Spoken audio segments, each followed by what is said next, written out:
Backstage, the show where we sit down with local artists and international artists and find out what's going on in their lives and in their careers. On Channel 82, where Bermuda shines through. Hi, I'm Mr. Magic, and welcome to another edition of Backstage. It's season 2. That's right. Thank you so much for joining us in season 1. And this season, more guests, more conversation. When we think of gospel music, and we're talking about back in the day, we think of musicians and singers like Andre Crouch, Mahalia Jackson, and well, you know, I say these names because my guest today, she fits in those categories of great vocalists in the world of gospel. I've known this woman since we were children at the First Church of God on Angle Street, when we both sang in the youth choir, and she also sang with a group of friends, but I'll let her tell you more about that. Ladies and gentlemen, welcome to Backstage, Miss Toni Robinson. Thank you. Hi, how you doing? I'm doing great. How are you? I'm doing wonderful myself. It is so wonderful to have you here on season 2 of Backstage. It's good to be here. Thank you. Well, thank you as well for being here. Now, you heard me say some names, and we know, let's take it back. Children, you know, I stayed at Cedar Avenue, you stayed at Lafayette Street with your family, your sisters, your brother. Well, Cemetery Road, actually. Well, you didn't have to be that precise, but yes, yes. It was behind. Yes, it was. Yes, it was. A little further around, but in the neighborhood. We both attended the First Church of God on Angle Street. Yes. My recollection was Reverend Chin at the time. Absolutely. Was and the Sister pastor, Chin. And Sister Chin, and then of course moved on from there, making his way up to Pastor Lamb as they are present day. But Angle Street was the place where we honed, because I used to sing too, people may not realize that, but you carried it on a whole lot further.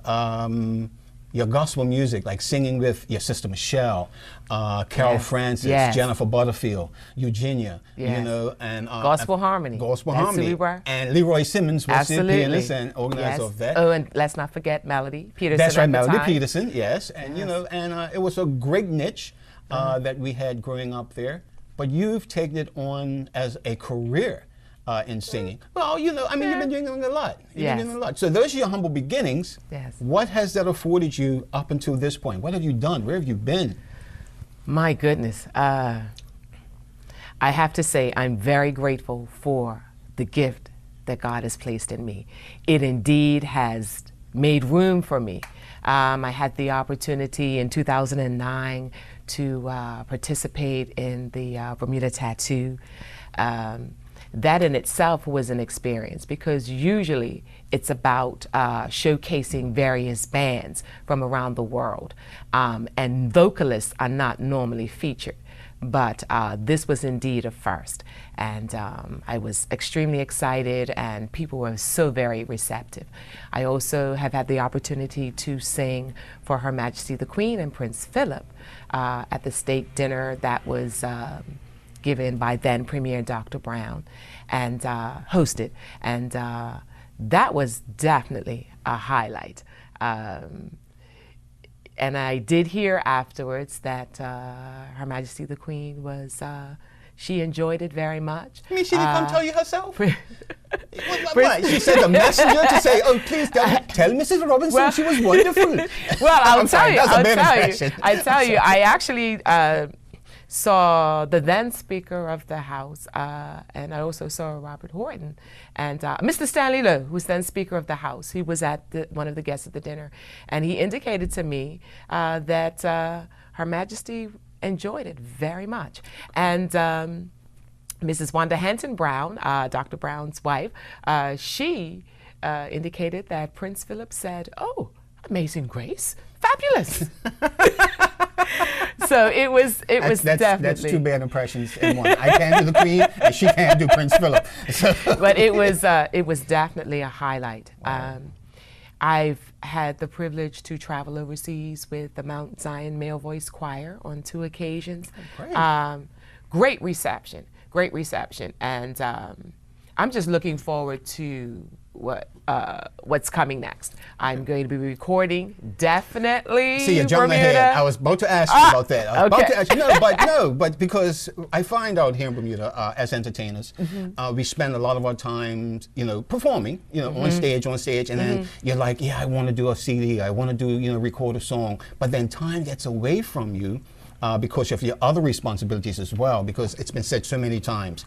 Entertainers in Bermuda are not just one-trick ponies. You're not just an entertainer. You are either an accountant, you're a truck driver, you're doing construction, you're working. You know, the music is second nature to you, you know. And I tend to find out it should be the opposite way around. That should be your bread and butter all the time, but in a small island like this, it tends to be a little in a perfect different. world. In a perfect world. And we know we are in an imperfect world at this yes, time. So in a perfect world, yes, I believe myself and other musicians here in Bermuda, if we could sing every day, play every day, make a living, make a good living. Thank you. That's a key word. A good living, record, write, and some do.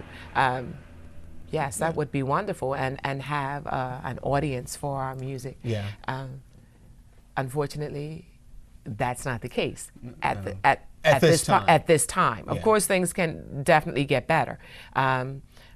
I'm writing. I have been writing for a number of years, but it just seems now the timing is right. Getting the CD done, which will be a mixture of hymns and spirituals that I really enjoy. 1 second. A hymn is a song in gospel. Okay. People don't know what hymns are. You know, well, I mean, because in the church they have hymnals. Yes. You know, and they're considered.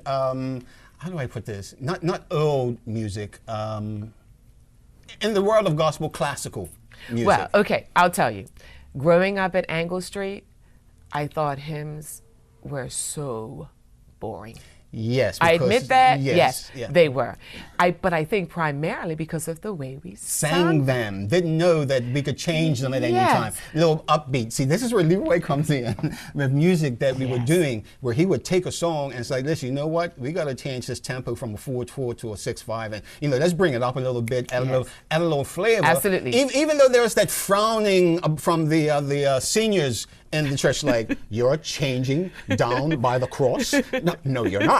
You know, it doesn't go that fast. It's got to be this beat. And, you know, but things have changed, and we got to thank people like Kirk Franklin for doing things. Absolutely, like Andre Crouch. Definitely Andre Crouch. And you know, with just how they changed the scene of gospel music.